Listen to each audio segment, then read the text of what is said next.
Adonai Melech, Adonai Malach, Adonai Melech. Olá pessoal, sejam todos muito bem-vindos ao meu canal. Eu sou Lamar Andrade e hoje eu tô trazendo vocês para um local que não é um ponto turístico, não é um local divertido. Hoje é um memorial, é um museu que te convida à reflexão. Vamos comigo conhecer Auschwitz, o maior campo de concentração nazista na Segunda Guerra Mundial.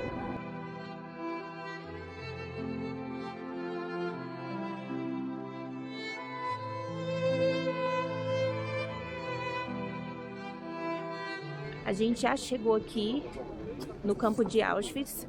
Fica numa cidade chamada Oswiecim, vou colocar aqui embaixo.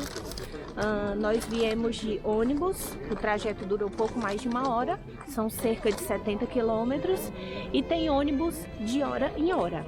Auschwitz não é explorado financeiramente, então não existe ingresso, você não compra ingresso, mas você pode entrar no site com antecedência para poder fazer a reserva da sua entrada e não paga nada, a não ser que você queira uma visita guiada.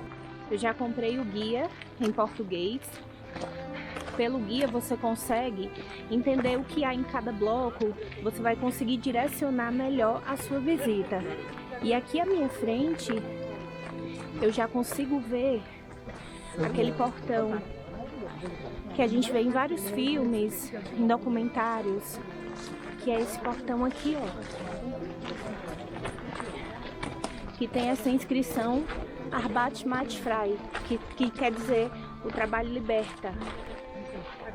Isso era uma forma que os nazistas tinham de manipular esses judeus, dizendo para eles que eles iriam vir para cá para trabalhar, para ter uma boa condição de vida, quando na verdade eles estavam vindo para a morte, né?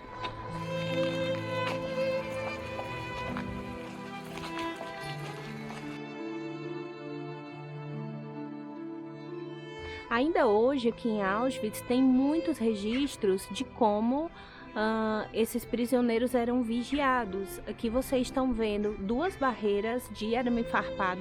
Muitos deles eram eletrificados. Eram cerca de 6.000 soldados da SS que faziam essa supervisão. Ali dá até para ver uma cabine de observação. E assim, a gente agora está no Auschwitz I, que aqui eram mais prédios, eram mais galpões administrativos. Gente, o silêncio aqui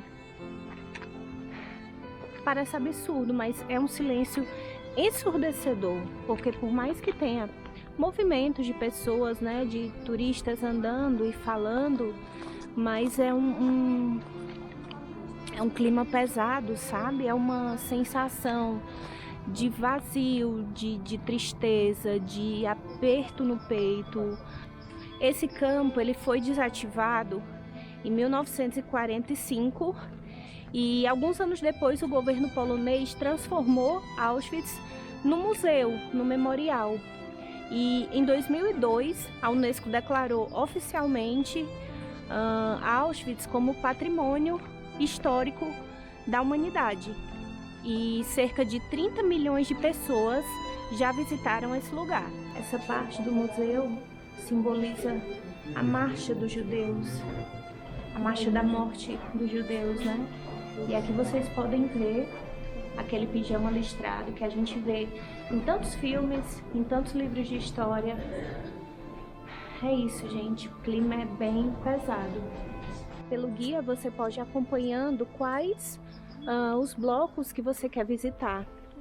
A gente já acabou de sair do 15, vamos entrar agora no 4 e no 5, que tem vários vestígios deixados pelos nazistas. Aqui atrás de mim tem muitas louças que pertenciam aos judeus. Eles acabavam trazendo suas malas, seus pertences, porque eles vinham achando que iam viver, que iam trabalhar, que iam ter uma boa condição de vida. Então, ó, muitas peças de louça.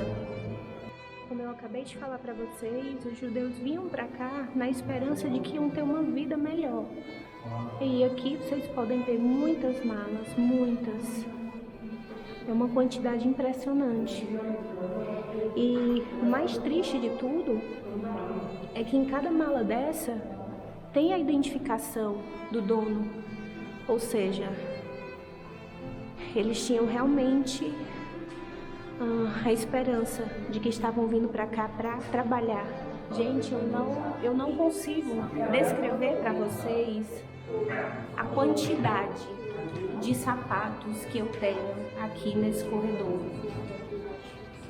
Eu não sei se está dando para vocês verem, mas é uma quantidade absurda. É um monte enorme de sapato dos dois lados, que vai de uma ponta a outra do corredor. E você vê muitos sapatinhos de criança, de bebê. É uma quantidade impressionante, gente. Não tem palavra para descrever o que é isso aqui. É uma coisa absurda.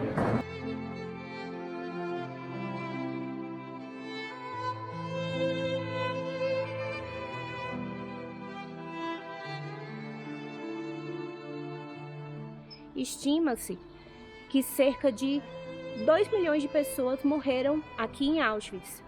E ao contrário do que muitas pessoas pensam, eles não morriam só nas câmaras de gás. Eles morriam de doenças, eles morriam de fome, eles morriam de frio, eles morriam de exaustão, porque eles eram obrigados a trabalhar incansavelmente.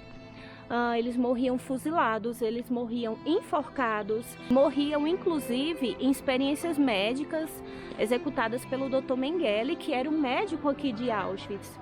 O Dr. Mengele, conhecido como o Anjo da Morte, após a Alemanha perder a guerra, ele veio a fugir e viveu o resto da sua vida no Brasil.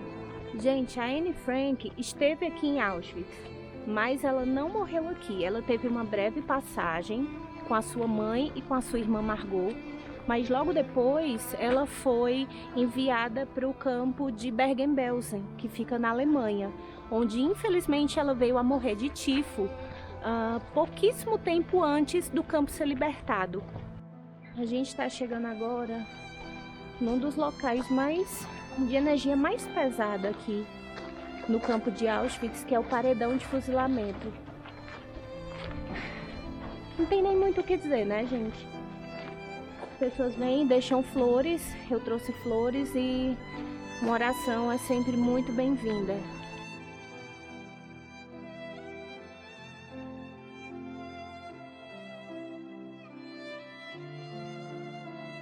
Esse bloco 11, ele é um dos mais pesados, assim, porque ele servia muito para castigo de prisioneiros que tentavam fugir ou que se comportavam mal. Elas eram jogadas em alguma sala, sem comida, sem bebida, e elas ficavam ali até morrer, de forma extremamente cruel. Esse local, ele foi escolhido para ser o campo de concentração de Auschwitz, principalmente pela proximidade com as linhas férreas, e era muito fácil a locomoção até aqui. E o gás utilizado nas câmaras de gás era o gás Zyklon B. Cerca de 2/3 das pessoas que chegavam aqui, elas não chegavam nem a ir para a fila, elas já iam direto para a execução. É muita gente. Então, idosos, crianças, mulheres, eles não tinham sequer chance de sobrevivência. E aí somente aqueles que tinham capacidade de trabalhar, aquelas pessoas aparentemente mais fortes, mais saudáveis, que recebiam aquela numeração no braço, aquela tatuagem, e iam ser exploradas, né, aí no trabalho, até às vezes morrer de exaustão. Os judeus aqui, eles tinham um tratamento assim que não se dava nem para um animal. Eles tinham péssimas condições de moradia, eles tinham péssimas condições alimentares e de higiene. Era muito precário, não tinha higiene.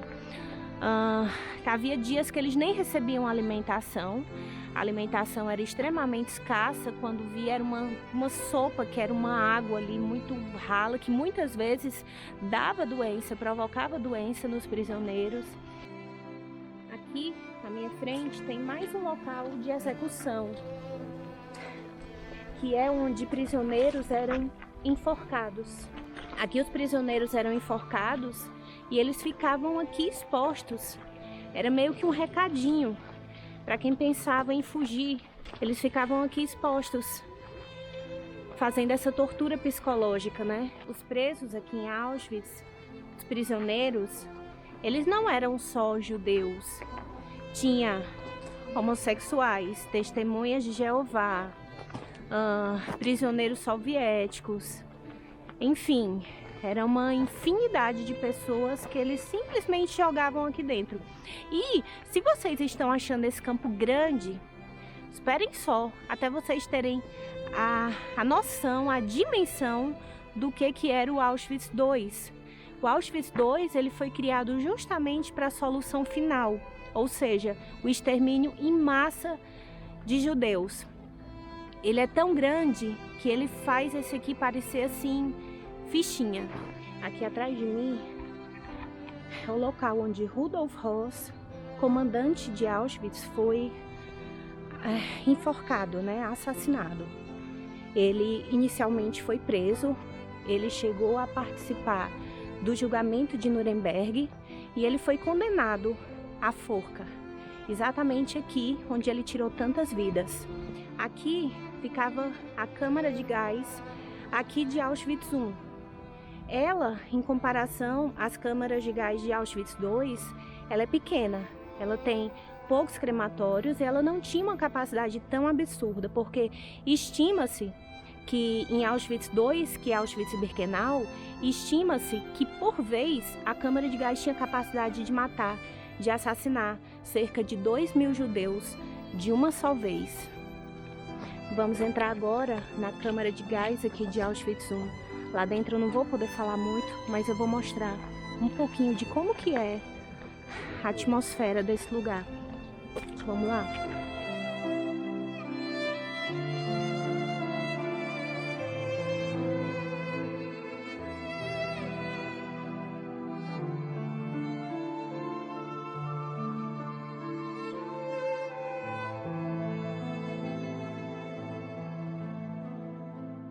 Agora a gente está saindo de Auschwitz I em direção a Auschwitz-Birkenau. Esse ônibus, ele faz esse trajeto de ida e volta a cada 10 minutos e ele é grátis. Gente, acabamos de chegar em Auschwitz II. Lá na frente eu vi uma imagem muito emocionante, que era uma reunião de judeus, todos abraçados. Eu acredito que fazendo algum tipo de oração. É realmente uma atmosfera muito pesada estar aqui. Ainda assim, eu acho que locais como esse precisam ser visitados, porque quem não conhece a história está apto a repeti-la. Então, eu acho que o máximo de pessoas que conhecerem o que foi o Holocausto, que conhecerem a história da Segunda Guerra, para que fatos como esse nunca mais se repitam, melhor. Eu acho que você sai de um local como esse uma pessoa melhor, um ser humano melhor. Aqui, onde vocês podem ver essa entrada, esses trilhos, ó. Isso daqui apareceu já em vários filmes, inclusive A Lista de Schindler. Quando, lá no Auschwitz I, começou a ficar pequeno para a dimensão dos prisioneiros que chegavam, eles construíram esse, que é o Auschwitz II. Gente, eu não consigo expressar em palavras para vocês o tamanho disso daqui. É absurdo, assim, é local de galpões a se perder de vista, é muito grande. E ali na frente, eu vou mostrar para vocês, tem um vagão original, porque era exatamente por aqui, nesses trilhos, que os judeus chegavam a Auschwitz. Eu não consigo explicar para vocês o que a gente sente num lugar como esse, que foi palco da maior barbárie da humanidade. Muitas coisas aqui em Auschwitz não existem mais, como barracões, como as câmaras de gás, porque quando os alemães sabiam que tinham perdido a guerra e sabiam que os soviéticos estavam se aproximando, o que eles fizeram? Eles saíram destruindo tudo e eles não queriam que restassem nada de provas contra eles. É muito emocionante. Tá vindo um grupo enorme de judeus aqui. Eu vou tentar mostrar para vocês. São os antepassados deles que morreram aqui. Milhões, cerca de 2 milhões de judeus.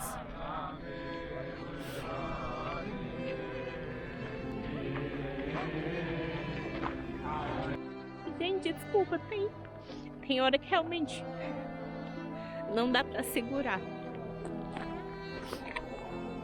É muito angustiante você imaginar o que aquelas pessoas passaram aqui. Esse local que a gente está é onde eram feitos os recrutamentos.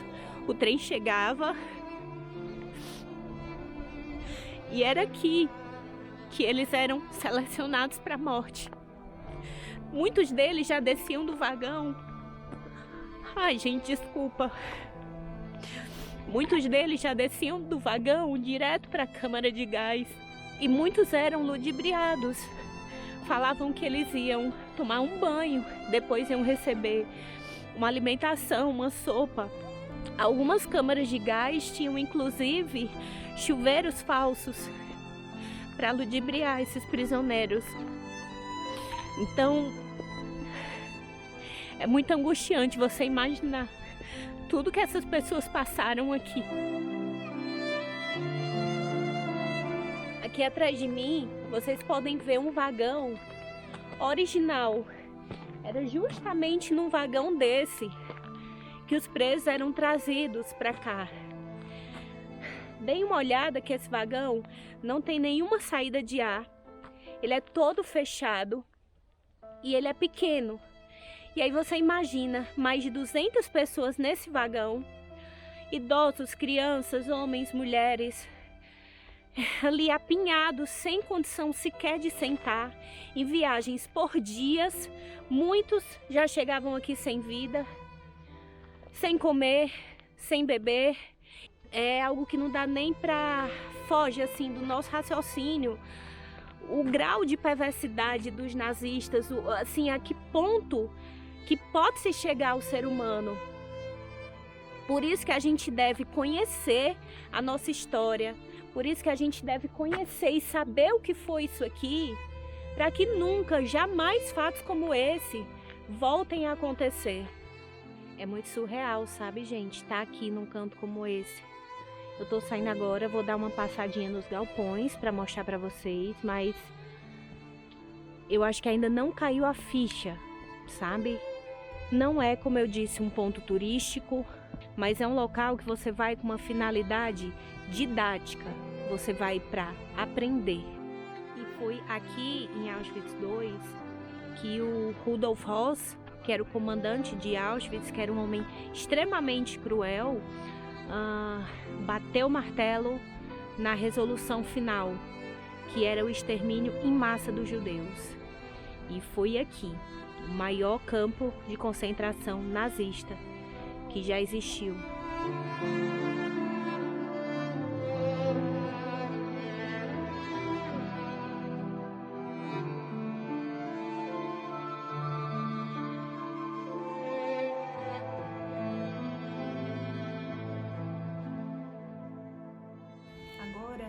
A gente está num dos galpões onde os presos dormiam. São triliches, cada compartimento como esse acomodava até 6 pessoas. E aqui, nesse galpão em específico, a gente vê isso aqui no meio, que era um sistema de aquecimento. Aqui era colocado lenha, isso esquentava, e os presos, eles revezavam um pouco de tempo sentados aqui, para não morrer de frio. Agora vocês imaginam esses prisioneiros no inverno de dezembro, janeiro, nevando, nessas condições de vida, com apenas aquele pijama listrado que vocês veem nos filmes. É algo que nem dá para imaginar. Esse galpão que eu entrei agora, aqui tem as latrinas. onde os prisioneiros faziam as suas necessidades. Lógico, tudo de uma forma bem precária. E os próprios prisioneiros, essa tampa ela saía e eles eram obrigados a fazer a remoção desses dejetos aqui, dessas latrinas. E quando os prisioneiros não morriam por aqui, das diversas formas que eu expliquei, exatamente aqui em frente eu vou mostrar para vocês, tem uma cerca elétrica que quando eles desistiam de viver, eles simplesmente corriam, se atiravam na cerca, tirando assim sua própria vida.